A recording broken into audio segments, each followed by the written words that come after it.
Now, there is an important difference between knowing and having a word. Richard Feynman learned that when he was young. It's something we should all learn in school. Basic idea about knowledge versus understanding, and about knowing something at all. Having a word, nothing. We need words. They're very important for thinking conceptually. So we have a structured way of putting concepts together to make thoughts. Some people say they can think in some images or something, but that's very limited. You can't think about everything that way and relate all that to relate physics to math, to epistemology, to logic, to history, to fitness, and whatever. We need some kind of way of putting things together. So language provides us that. In grammar, we get this code to put concepts together to make thoughts. Words are important, but without knowledge, they're empty and nothing. There's a difference. People can have a word without any knowledge, but at a basic level, to know something, it's knowing is having an awareness of reality. We got to know something. Without that something, there is no knowledge. Does not exist. It's fake, counterfeit. People can have a word that's counterfeit knowledge. They go around pretending they have knowledge, but they don't. Some philosophies, it's that way. They deny that we know anything at all. It's just words. It's a joke. It's, or worse, destructive when it's taught to people that way. Destroys minds and thought. So, in thinking, in life, in education especially, teachers should know, it should be taught. And again, it's something that is to be learned. It's not so obvious. Through the centuries, people had to learn this, but it's a systemic failure. I don't mean a failure on the part of every teacher or school, of course. I didn't know this right away. I had to learn this from other people, really get this, on a deep level and all that, philosophically connected, but it's a systemic failure of the educational system and teacher training that people don't know. It's common sense that knowledge is an awareness of things. Every time we learn something, we should have some examples. That comes up, like for example, as I say, Richard Feynman learned that when he was young. It's in this scene from this movie I just love. I love the scene. I like to share it with people a lot when I teach. There's a movie called Infinity. I think it's a 1996 movie, it says here. I'll try to put a link in the description field to the movie. There's a Marvel or something movie, Infinity, but this is about Richard Feynman when he was young, up through getting married the first time. But here's an awesome scene. So here, I'll play this little part. I'm thirsty. Maybe I'm sorry. I'm thirsty now. Listen to that bird. Hey. I fell because I was thirsty. Richie, how old are you? 6. Well, act your age.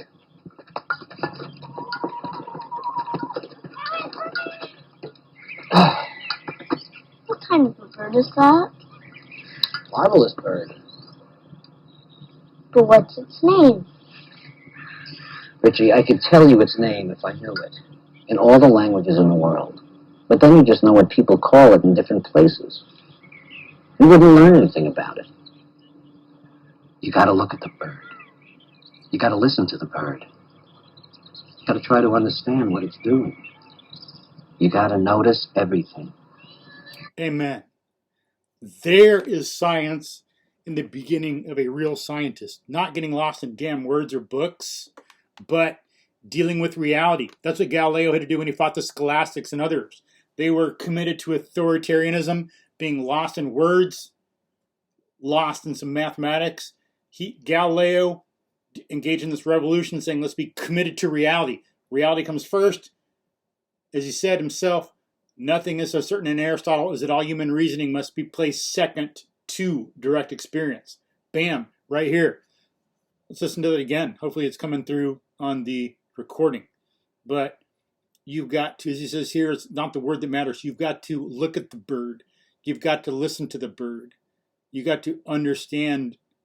You got to observe everything about it. Places. You wouldn't learn anything about it. You got to look at the bird. You got to listen to the bird.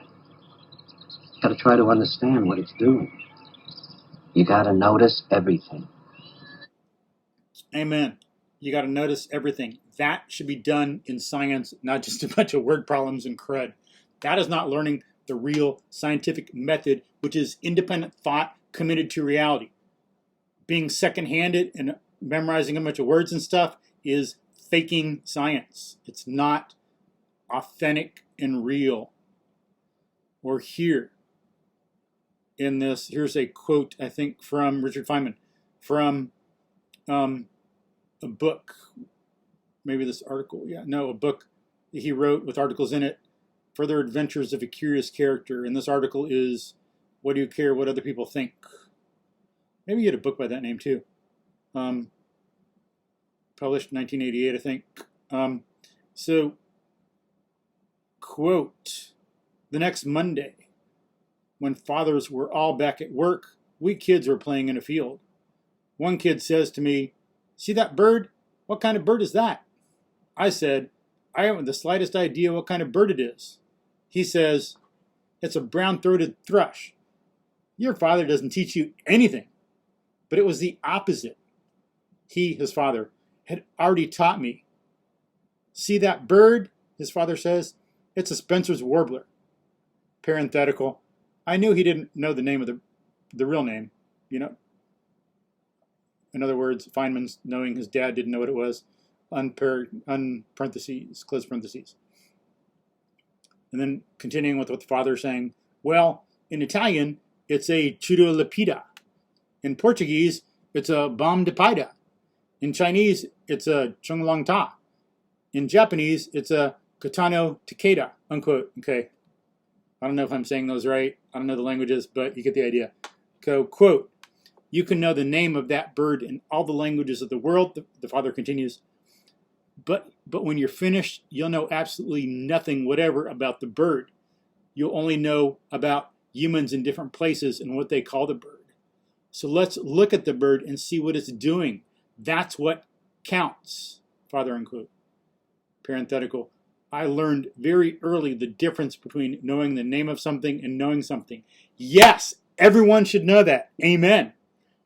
Excellent, excellent quote. I just love, because people might think they get it, but they don't, because you can ask for an example of something, a word, and they can't tell you, or what does it mean, or stuff like that. Or you can see how they're processing, how they ask questions, how they think, how they live, how they work with conceptual knowledge. It's not in a proper way scientifically like this. Or look at the way people work with dogs and cats. It's authority, custom. It's not looking about, it's not, you got to look at the dog. You got to listen to the dog. You got to understand what it does. You got to observe everything about it, or the cat, or the horse. What is the nature of the dog, not the custom of what people believe about it? What's the nature of the cat, not the custom of what people believe about it? What's the nature of a horse, not the custom of what people do about it, what they might do with them, or dress them or something? Unfortunately, it doesn't come up, even in some simple things like that. Never mind like diet and exercise and things like that. Or look at through history. Do people all agree on what a good government is for humans? No, there's a lot of unfortunate, sad, unethical, evil stuff in our history, in some aspects of it, about what a person is, and what a good government is. We need to do this more, be more scientific about this. So I'll put a link to this excellent, excellent clip, something to think about, apply to all our knowledge and thinking. You know, so in things we should know, metaphorically, remember always, we got to look at the bird. We got to listen to the bird. We got to understand everything it does. We got to observe everything about it. And remember, it's the bird, not the word. Peace.